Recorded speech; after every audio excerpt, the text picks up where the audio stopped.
Hello and welcome back to another episode of Power Rangers Lore. Today we'll be discussing the continued saga of Tommy Oliver, this time going from Green to White Ranger. Let's continue on from here.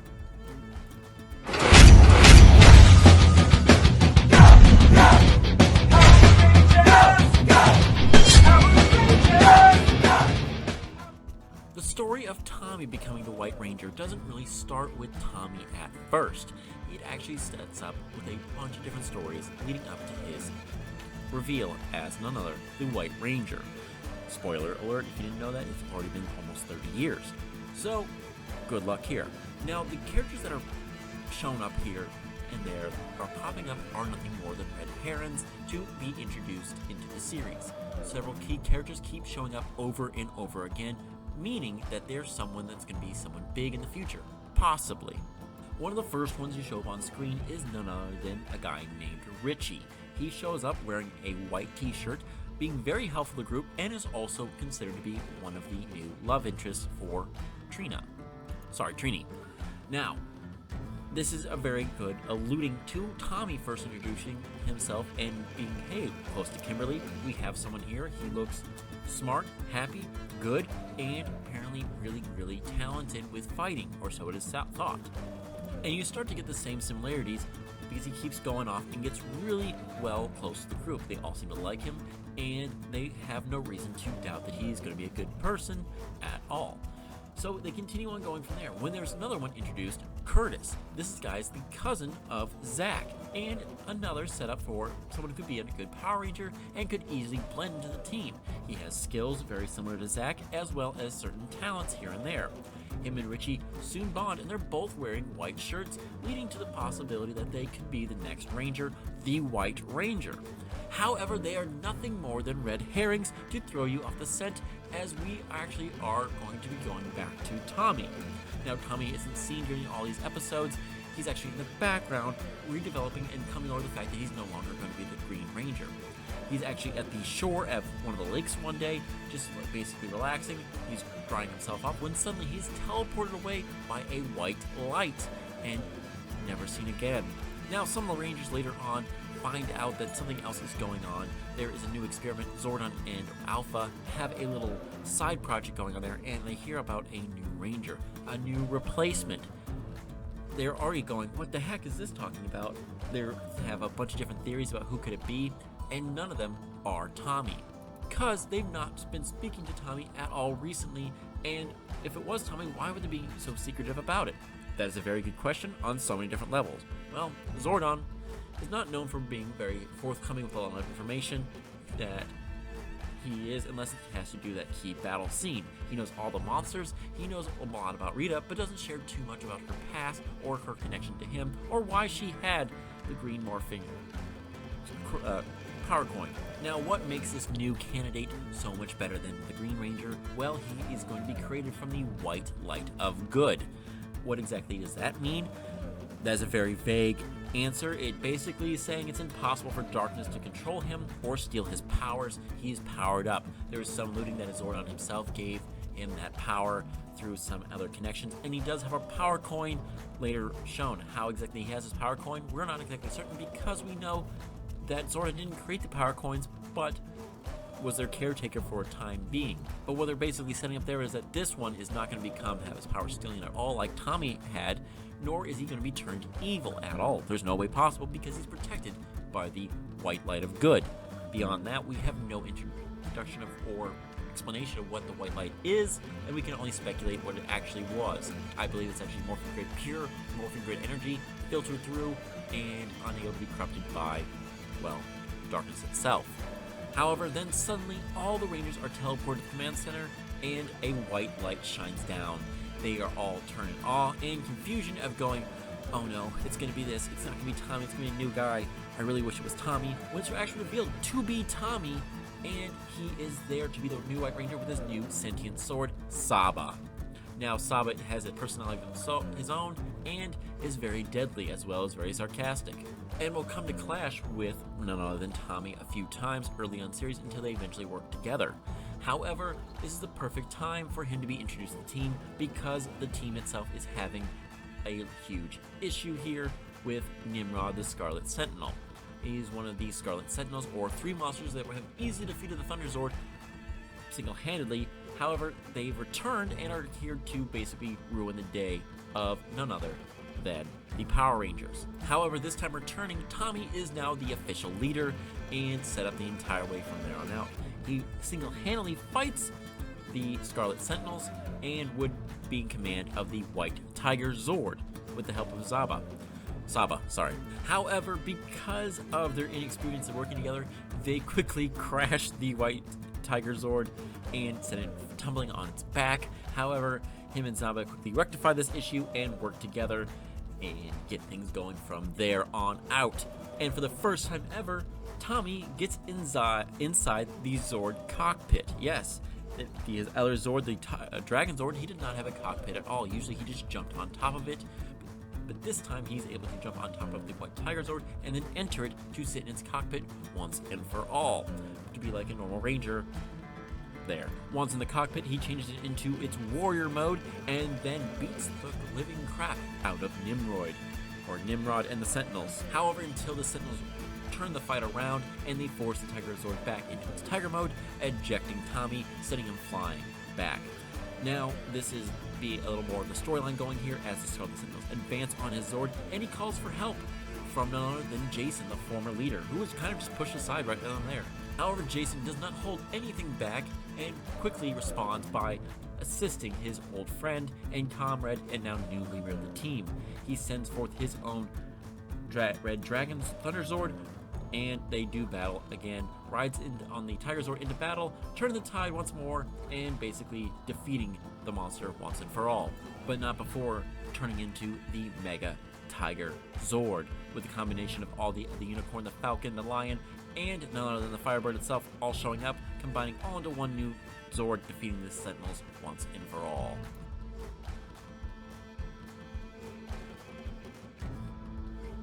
Now, while the team is super happy to have Tommy on their side once more and leading them, things are not as well on the side of darkness. Lord Zed is furious. He thought he got rid of this guy, but he's back. He's already back on a new power that he can't corrupt or take away. What the heck is going on here? Lord Zed is furious and sets up everything to destroy this new threat, this White Ranger.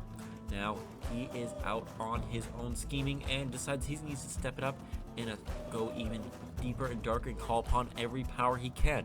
However, things are changing up for the team after fighting a few monsters here and there. They have a new group of friends who show up. Tommy, Kim, and Billy meet and assist 3 new teens to the Angel Grove from Stone Canyon High: Rocky DeSantis, Adam Park, and Aisha Campbell, who helped save their teacher's infant son, who had basically rolled down in the little crib on the sidewalk and just kept rolling down. They rollerbladed down like 90s action heroes, caught up to the baby, grabbed the baby out, and saved the day. That was a major thing. It was a pretty big action shot and sets up that these 3 are pretty interesting characters and set up for even more exciting news. Man, these guys would be great Power Rangers, don't you think? Well, if you are alluding to this, there is much more foreshadowing coming, because we are going to learn soon that some of these teammates are leaving to go to a peace conference. However, these new 3 teens, Rocky, Adam, and Aisha, quickly prove themselves by winning a ninja tournament. Though I don't know what ninja actually meant when they first showed up there. They were kind of just doing their normal karate fighting styles. Now, as I said earlier, Jason, Zach, and Trini are chosen when the Teen World Summit shows up in Angel Grove. They're chosen as representatives for the Peace Conference in Switzerland. This means that if they go there, they cannot be Power Rangers anymore because they'll have their other duties. And while the rest of the team doesn't want them to go, this is a huge opportunity for those 3 Rangers, and they decide to go.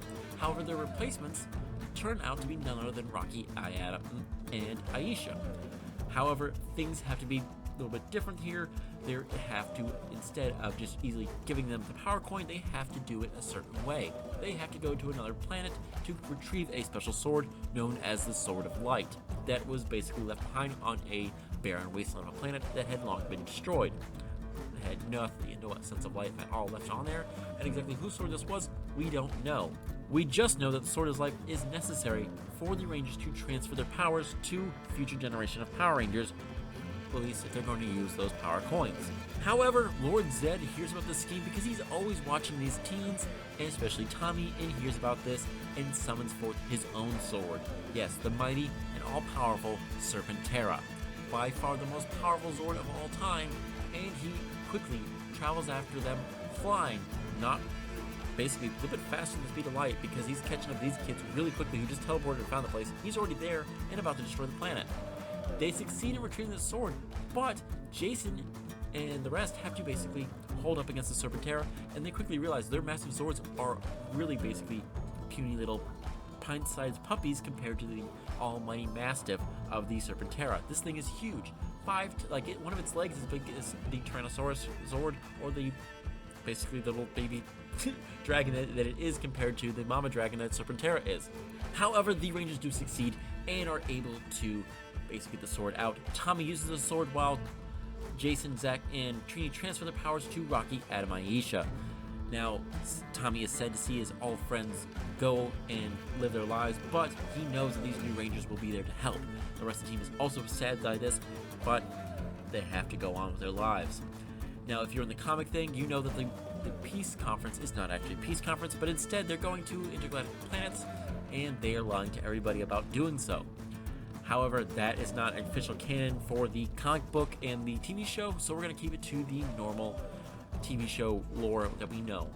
We do know that several different times that Tommy is fighting against Lord Zed himself, and one of the times that in these many different fights, Tommy is always basically leading from the front, but forced to save the group.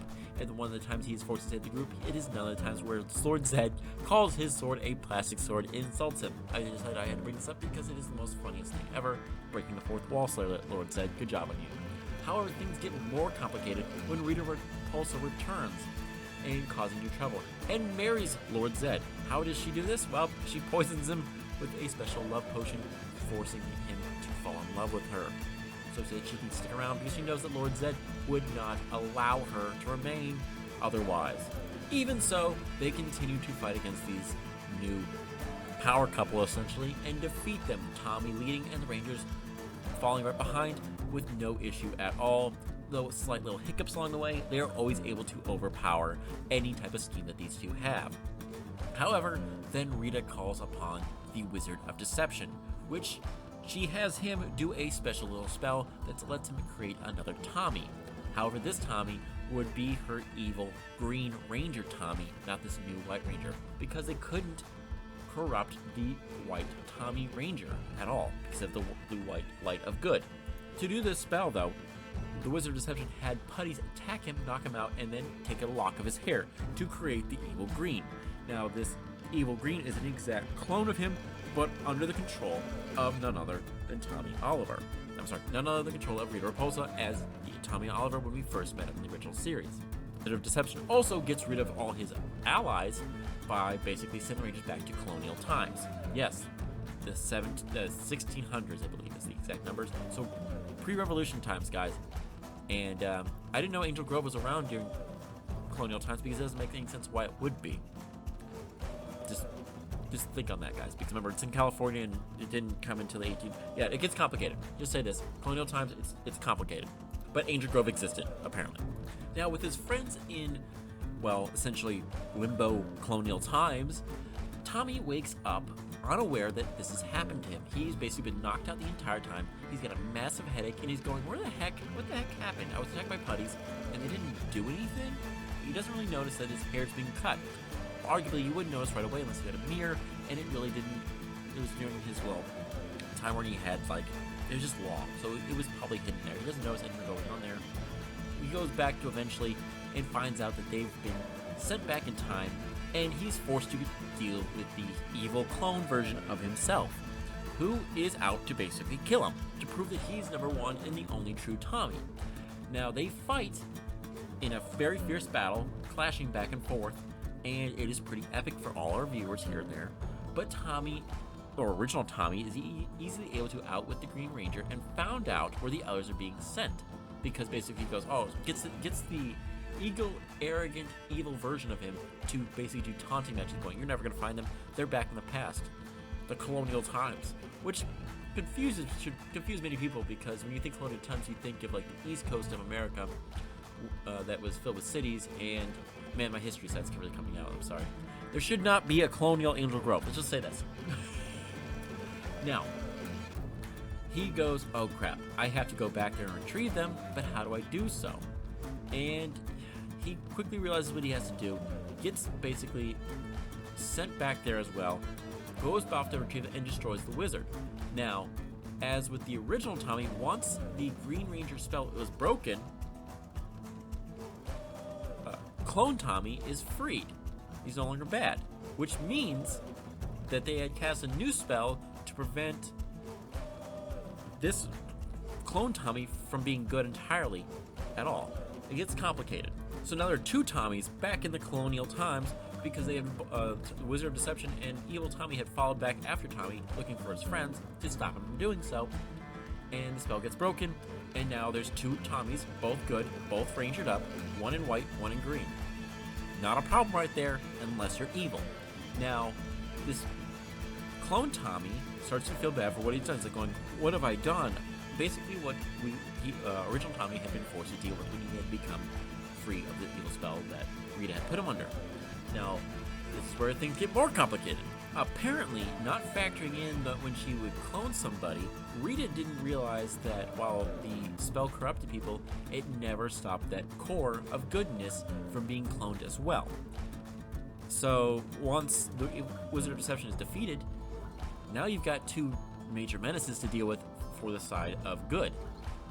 Double Tommy, green and white, the best of both, apparently. Now, original Tommy immediately goes, hey, don't worry about it, man. You were under a spell. I've been in the same situation.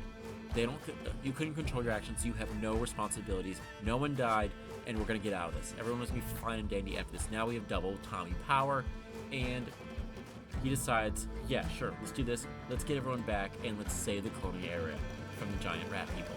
Yes, the giant rat people. There's giant rats, and they fight them off. And yes, it gets complicated really quickly. However, to make the future safe for essentially people not getting confused by the two Tommies, the clone Tommy decides he's going to stay where he is and realizes that these people still need to be safe. If there's other issues that come up, I'll be here to protect them and not have to worry about it.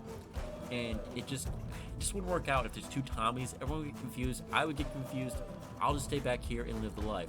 Now that is a huge sacrifice, because he's giving up AC, warm showers, and TV, what is to be the internet. He may not remember that, but it's coming along during that time period, and so much more. That doesn't mean he doesn't know where the power center is, because it's, like the power chamber is. He can go check on Zordon and stuff like that, but he's also keeping his Ranger morpher for the Green Ranger. Remember they cloned that. He's still able to go Green Ranger. So the clone Tommy remains behind here and stays back in colonial era. Which also means he's going to be, now, that being said, he also christens his name as Tom so that he doesn't get confused with anybody else. While also remaining that he's going to stay behind, he's also setting up the entire family line of the Oliver line, essentially. So Rita creates Tommy Oliver by creating a clone, which would then go back in time and create the entire family line so that Tommy Oliver would exist, so he would corrupt him, and then later on clone him. They would create it's an endless verse there. So this is how deep the lore of Tommy is for White Ranger. However, I misread, and I did state that he did give his Green Ranger powers to Tommy, saying, I won't be needing this anymore. Though, we're not exactly certain what Tommy did after the fact with those powers. While not having a direct correlation to Tommy Oliver as the time went, when Kimberly is sent back in time to the Western times, which is the actual time that California would be around under the United States and have a prosperous town of sorts, is when she's sent back in Western times. She's assisted by the Rangers' ancestors and creates a new team of Wild West Power Rangers. Now, Tommy does show up as the White Stranger, and he's a cowboy-like martial artist of sorts, which you can assume right then and there that he is directly connected to the line of Tom Oliver. Now, he is sad to see Kim off because I reckon she's a beaut. But he glances at a riding carriage that would be carrying Kim's ancestor, and he probably goes, "I just saw you, and I know what your great great great great granddaughter's going to look like." I hope he doesn't say that, because that'd be terrible line to pick up a girl or anyone at all. Now, with the line of Tommy fully established right then and there, and it continued going through the ages, they're not having any problems dealing with the future threats such as Rita and Zed have been throwing at them, until someone new has arrived, and Rita Revolto makes the stage. The arrival of Rita Revolto has really upset the game for the Power Rangers. For the first time ever, they are forced into hiding as he has destroyed the Thunder Zord and their Ranger powers once and for all. They are forced to go on a trip in the search of a Master Smith known simply as Ninjor. He is the maker of the original Power Coins. However, he has hidden himself somewhere in the Desert of Despair. Not a very happy place for one to go looking for the hope of the future to become Power Rangers again and to fight the forces of darkness. Just saying that out loud. Now, Tommy and others would eventually manage to find Ninjor, but he would not be very hostful. He wouldn't really basically give them their powers right away. They had to earn it by some manner of trials. Now, eventually, he did help them, and Tommy and others regained their powers, as well as Ninja Ranger powers, which drew on their life force of the Rangers rather than some external source such as the morphing grid. And this would help them in many battles. They would have a pre-morph form, essentially, rather than just their normal human form. Now, their pre-morph form would essentially be basically wrapped up in robes like a ninja of sorts and do battle against the forces of darkness. Now, they would only be slightly more powerful, but just powerful enough so they didn't have to escalate the fight to a ranger form if they didn't have to, as well as learning special ninjutsu powers to deal with these forces of darkness. Now, eventually Tommy began his quest as the White Ninja Ranger, and he gained a new Zord, the White Ninja Falcon Zord, and eventually, grand total, the White Shogun Zord. Quite impressive arsenal that would eventually take on the entire force of darkness, but not alone. Tommy is never alone. However, these Ninja Ranger powers were not going to stop the forces of darkness, and Rita Repulsa had a new plan to destroy the Rangers. After all their other plans to stop these new power-up forms had failed, she decides she's going to go back to her old tricks. She spies a new student from Australia and casts a spell on her. Her name is Catherine Hillard, and she would become friends with the Rangers with basically an evil scheme behind everything she did. Her main total scheme would accumulate to the fact that Kimberly was feeling weaker and weaker as time goes on. Tommy caught her as she basically fainted and quickly took her to the command center, where it's discovered that she had lost her ninja coin and was being drained of her life energy. Who had stolen this essence of her life was unknown to them at the time, but it quickly escalated. Having been in a similar position himself once before when the Green Candle had been stealing his powers as well as his life force, he found himself worrying desperately about Kimberly's well-being and safety. Lord Zed then placed a trap for Kimberly and took her to his dark dimension. Tommy uses his Billy's teleportation machine to rescue her. However, she was not out of the woods yet. He was constantly worrying about her left and right. She would get hurt during a gymnastics practice, and he was the first one there to the hospital immediately. Luckily, eventually Kat broke free of Rita's evil spell and confessed what happened, that she had been the one who had stolen her ninja coin. However, Tommy wasn't mad with her. He had understood this many different times. Rita was up to her old tricks, using a magical spell to turn someone evil and against their will, causing them to do the most heinous of crimes. He was one of them. His clone had been another one, and now it was up to Kat now. And he forgave her. He understood and basically said, "It's okay. I have no grudge against you. As long as you help me basically get over this now, all things are cast aside. If you instead now choose to do so and ignore what is going on, then maybe you're not exactly up for forgiveness." He didn't say those words, but basically it's implied. Now, his hardest day had yet to come. Kimberly was given a choice. She could go to Florida to basically go with her new coach to expand her career in gymnastics, or she could remain behind and remain a Power Ranger. However, Tommy didn't want her to go, but he also didn't want her to basically be stuck here, upset that she wasn't following her dreams. He was conflicted entirely because he knew how hard she worked for this, and he was afraid to ask her to stay because it would put her in a complex bind. However, she decided it was time to go, but she decided to stay together with each other. A long-distance relationship could work, right? It never does, guys, but that's a story for another day. Kimberly's dedication and courage. Kimberly chose her, Catherine Hillard, to be the next Pink Ranger and passes on the Pink Ninja coin to her, allowing her to have a normal life and not be in the same situation where her life force could be absorbed and corrupted as the future would go on.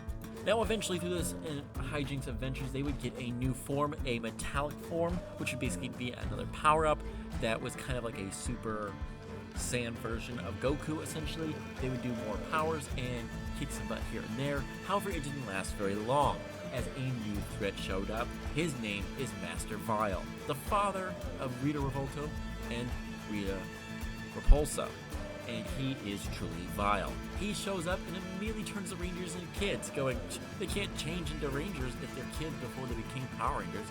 Nerds. And basically returns the correct time. Tommy has to be sent on a quest to retrieve part of the fractured Zeo crystal, because if once they're all together, they can basically get their adult age back and kick the forces of darkness here and there out of town. However, while doing this, the Ninja Rangers are summoned from another planet to basically fight against the forces of darkness, while the children are on their own special quests. Tommy is on his own special quest, and he took adventure in a Native American village through time, where he's assisted by a wise sage named True of Heart, as with a bird as his guide, because, well, he is the Eagle White Zord, or Falcon Zord, I'm sorry. He made his way up the mountain to his crystal, with 3 wrapped crystals in front of him. The false one would basically guarantee he'd be stuck there forever. True of Heart helped Tommy look into his heart and find the correct crystal, and he also gave him half of an arrowhead, saying it would be important in his role for his life later on. Now, eventually, all the other Rangers got their crystal except for Aisha, who chose to stay in Africa and instead sends another young girl named Tanya with her crystal. The Rangers return to their normal ages, and Rito and Goldar plant a bomb underneath the command center, unaware completely that they are about to be in for a big bang. Rangers are all there right when it's about to happen, when they realize that there's a bomb underneath and everything starts exploding. They start to escape, and all of a sudden, the powers that they once had are gone forever. They are no longer the Power Rangers once again. Instead, they're just normal civilians. But the forces of darkness are right there, ready to step in. That is the end of the story of the White Ranger. Now, there's a lot of information dropped off here, but I only took the most key important things that was necessary for Tommy's story and development as a Ranger. Things would go on from here, and we'd probably see the beginnings of something more, as another Ranger looms on the horizon, as, for the first time ever, Tommy goes to red. Hope you guys like this video, and I really enjoy making these. However, for some reason, I'm always getting sick. So, mind you, that with it being Christmas alike, I hope you guys enjoy the Christmas holiday and have a good one. Merry Christmas to all, and happy holidays to those who do not celebrate Christmas, being whatever you are worshiping at the time. Have a good one, be safe, and may the power protect you always. Have a good one, guys.